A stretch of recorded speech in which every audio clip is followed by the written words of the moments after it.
Thanks for checking out 3D Products. I'm Donald Williams. We're going to be in this segment restoring some of the paint on this 1970s 914 Porsche. There's still some pigtails. Looks like it was either repainted or it was wet sand and buff to get more of a glassy look, but there are some pigtails that have shown up, which wouldn't be surprising in comparison to some of the other products that are out there. It looks like it has a little bit of dieback. We're going to be repairing some of those scratches, removing the existing pigtails that are in here. And we're going to be doing it with 3D's 501 rubbing compound, and then with a wool pad and a rotary, and then we'll just follow it up with the L35 polisher, the K55 SLP, and the 505 all-in-one Correction Glaze body shop safe. I'll show the power of it, how we can do it in 2 steps with 2 different machines. There are different combinations that everybody's looking to do, and this is going to be one of those for you. So let's get into this right now. We're going to start off. We'll be using a flex polisher and the KWW6 a white wool pad. It's a lamb's wool pad. You're going to notice right off the bat, for those that are clean conscious, that we really don't have to do a whole lot of taping off, not a whole lot of preparation, because we're going to be keeping the product right on the surface. It's not going to create a lot of mess. We're going to get the job done quick. We're going to work within our shoulder width so that we don't overextend ourselves, and remove these scratches very quickly, create a lot of shine. Now, for some of you guys that are really into this, you'll want to take and wipe it down with rubbing alcohol to make sure we remove all the waxes. We don't know what buildup was put on here, what protections or anything they've put on this surface. So we'll want to take and prep the surface by either using something like a Prep-All or rubbing alcohol, strip all the wax off there, any of the fillers are in there. That way we can get right onto the fresh paint surface and do some quick correction. Now I put 5 pea-sized drops of AAT 501 on here. We're going to massage it in lightly, make sure our wool pad is centered. We're going with a 6-inch wool pad because we are doing detailing. Like to get a little more intricate with it. I'm going to have the speed on this flex at a 3, which on this machine is 1200 RPMs. Start off nice and slow, working in an area. And again, I don't want to overwork my area. I'm going to go with a 2x2 area max, and then I'm going to kick it in there a little bit, lock it in, work that area out. Now there are some rubber trim in here, tubing I want to make sure I'm aware of. So nice and close to it, but not bringing product into it, especially the rubbing compound. Make sure I get all the sand scratches that they had in here from a previous job removed. Find myself a good light to look at, keep it focused, work it out. Go one more quick time pass over this. Now there will be a hologram and there will be swirl marks. You notice there are some light dusting, but no lint. So we're gonna have a little bit of dust. It's gonna come from it. I'm gonna take and add a little bit more. Not a whole lot. I like to apply it right on the surface of the wool so that we can have a little more control. Make sure we have the cord over our shoulders so we're not dragging it on our paint, doing more work than we have to. There are personal preferences when buffing. A lot of the guys, people will say, oh, we need to keep it flat. That way you don't get swirl marks. Well, you're going to get swirl marks with a wool pad. It's not a flat surface no matter which way you slice it. That's the point of the wool pad. So I personally like to lock it in and give myself a little bit, about 6-degree angle. Speeds up the cutting process, forces the material a little bit more into the paint. I'm not using pressure, I'm just using an angle to cut. And back and forth in nice, even motion. With a little excess here. Let's take it down here. Move some of these scratches that are on here. Right to the edge. Now when I'm doing the edge, I want to make sure that when it's spinning that it's falling off the edge and then coming back and doing it again, because you don't want to go against the edge and have the wool pad coming into it. If you do, there's a good chance that there's loose paint or it's old paint, or even if it's new paint, you can pull that paint right off, stake it as a burn. Look at my work thoroughly, make sure that I'm looking at a uniform wool hologram. And again, on this edge, want to make sure I let the wool pad fall off the edge instead of going against it. One last little spot here. And there were some heavy sand scratches on this area. Looks like the 501 doesn't have any problem taking them out. I'm gonna get all my cutting done. So I did this side. Just remove some of the I made sure my towel was nice and clean before I just grabbed it and put it on. Now what you'll see here is you'll see a nice crisscross hologram look here. Be able to still see through it. All the heavy scratches are gone, and all the sand scratches that were all throughout this area have now been removed. And we're ready to go on to the glaze. But let's first jump over this other side, get it repaired, and then we'll glaze this whole section, okay? Okay, so we've gone through, we compounded out all the scratches. For all intents and purposes, just to show you, we didn't on purpose strip this because we wanted to show you buildup here. Now this is not compound buildup, but in other words, but in essence, it's we've removed the wax or whatever protective coating they had on this car. This is not single stage.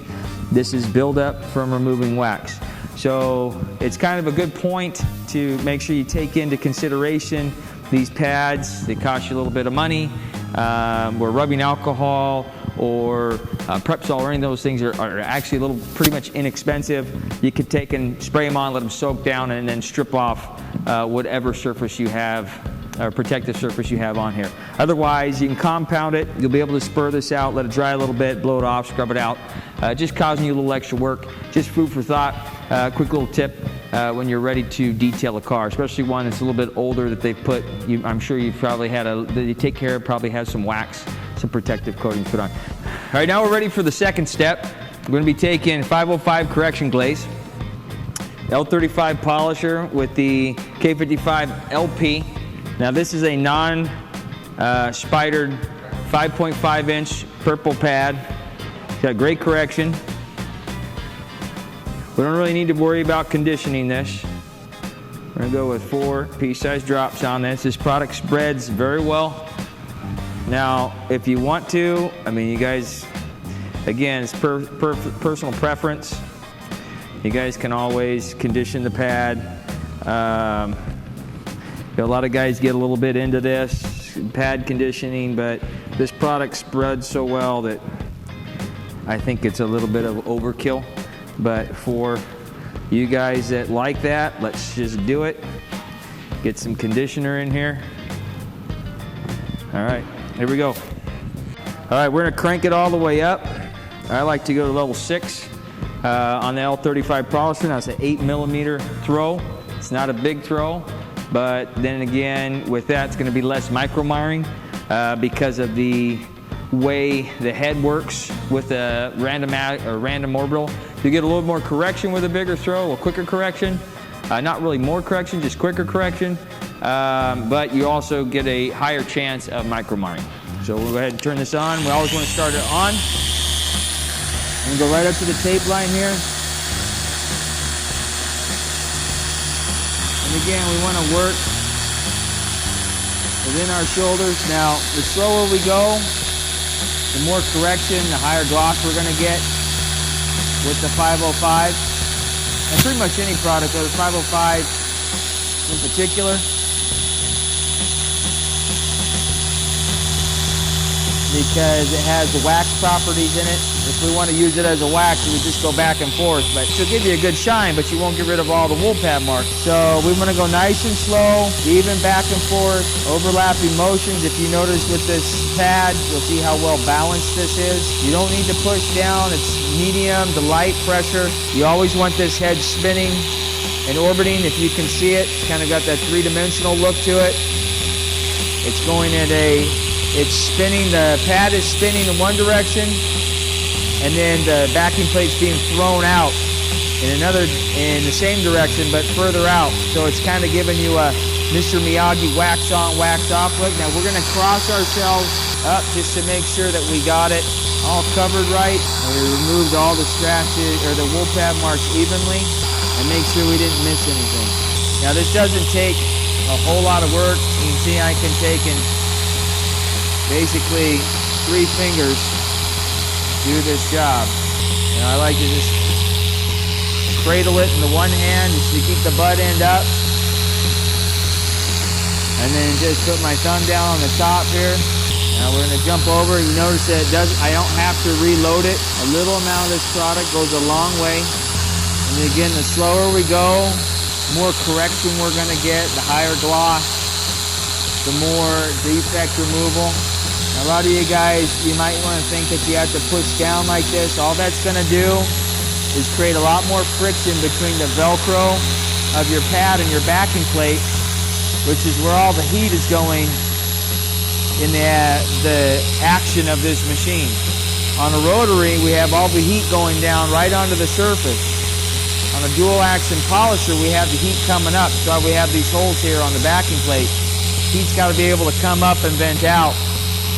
Because of the way the pad, the action is going, all the friction is really in between, or the heat is being drawn up, and all that friction between the backing plate, the Velcro, and the pad. So we want our pads to last a little longer. We don't want to really sit there and force this down. It may seem a little boring. We're not moving our hands at 100 miles an hour. But what we're doing is we're not mistaking movement for action and productivity here. We're just slowly doing our job, which actually pretty quick. Doing this in 2 steps. We're going to be removing heavy defects, creating a high amount of gloss, and waxing the vehicle in 2 steps. Now if you notice a little bit heavier spots, maybe you missed it, you can always just stop on it. Is it going to burn the paint? Go ahead and get that scratch removed with the 505 and this polisher. Now you don't want to do this with a rotary. It'll burn right through the paint. Now you notice I'm not too careful as I was with this on the edges and where this rubber tubing is, because the 505, much like the HD Speed, can go right over this and be easily removed from the plastics, the rubbers, the vinyls, and actually even brighten them up a little bit. Now, one more time, just for good measure, show you how far this product goes. We're going to go back and forth over it. Got medium speed here. In previous videos, we always want to start the machine and stop the machine on the surface. Take a nice clean towel. Let's take and remove this tape line here. I'll show you the magical difference between the 505 and what we did here. And if you noticed, extremely easy product removal and a nice wet jet black look. We appreciate you taking the time to check us out, seeing the difference in the power of using 501 with a high speed and a wool pad, and 505 all-in-one correction glaze with the dual action polisher and the L35 polisher, along with the light purple correction pad. Get a great finish in just 2 steps. You'll be able to compound, remove heavy scratches, then polish, all wax in one. We're going to wrap this bad boy up, show you some of the pictures. Until next time, I'm Don Williams. We'll see you soon.